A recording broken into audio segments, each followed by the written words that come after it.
Rohit Sharma troll করে দিল England cricket টিমকে। এই অ্যাশেজ হারার পরে ইংল্যান্ড ক্রিকেট টিম পুরোই যেন বিশ্বর কাছে একদম হাসির পাত্র হয়ে গেছে, কারণ মাত্র 11 দিনে তারা অ্যাশেজটা হেরে গিয়েছে এবং রোহিত শর্মাও তাদেরকে ট্রোল করতে কিন্তু ছাড়লেন না।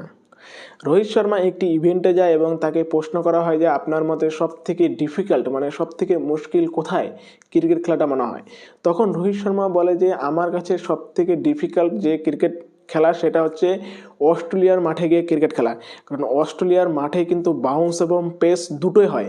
এবং রোহিত শর্মা সেখানে এই কথা বলতে গিয়ে তিনি স্মরণে আনেন 2021-এর সেই যে আমাদের বর্ডার গাভাস্কর ট্রফি, যেখানে আমরা প্রথম ম্যাচে মাত্র 36 রানে অল আউট হয়ে যাই এবং সেই সময় তাদের তৎকালীন ক্যাপ্টেন ছিল টিম পেন, যে কিনা সংবাদ মাধ্যমে এসে অনেক কিছুই বলেছিল এবং টিম ইন্ডিয়াকে নিয়ে কিন্তু অনেক হাসাহাসি করেছিল এবং টিম ইন্ডিয়াকে অনেক অপমান করেছিল।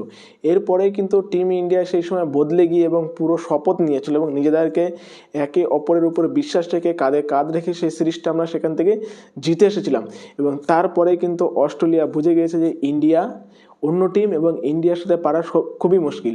আর সেখানে ইংল্যান্ড অস্ট্রেলিয়াতে গিয়ে এই অ্যাশেজ খেলতে গিয়ে যেখানে সবাই ভেবেছিল যে এই বছর ইংল্যান্ড অ্যাশেজে সত্যি সত্যি অস্ট্রেলিয়াকে টক্কর দেবে, অস্ট্রেলিয়ার চোখে চোখ রাখবে, কিন্তু না, মাত্র 11 দিনে তারা টেস্টটা হেরে যায়।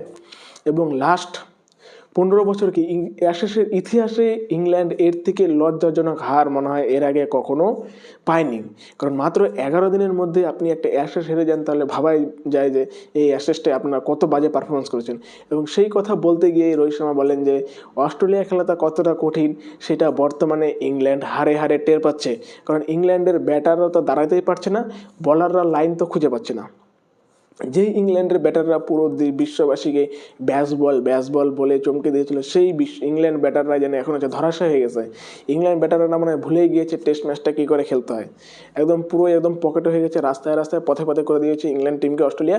এবং তার সঙ্গে সঙ্গে রোহিত শর্মা একটু ইংল্যান্ডকে ধুয়ে দিল। এর আগে ইংল্যান্ডকে রাস্তায় রাস্তায় পথে পথে করেছিল রোহিত শর্মা 2023-এ যখন ইন্ডিয়াতে এসেছিল ইংল্যান্ড। মনে আছে, এক একজন তো দাঁড়াতে পারছে না, সেই সময় অনেক রকমের বাহানা দিয়েছিল যে ইন্ডিয়া হচ্ছে স্পিন ফ্রেন্ডলি পিচ, স্পিন আমরা খেলতে পারি না, স্পিন খেলতে পারি না। কিন্তু অস্ট্রেলিয়া গিয়েও তোমরা ফাস্ট বলও খেলতে পারে না, তার মানে বোঝা যাচ্ছে যে ইংল্যান্ড টেস্ট ম্যাচই খেলা ভুলে গেছে।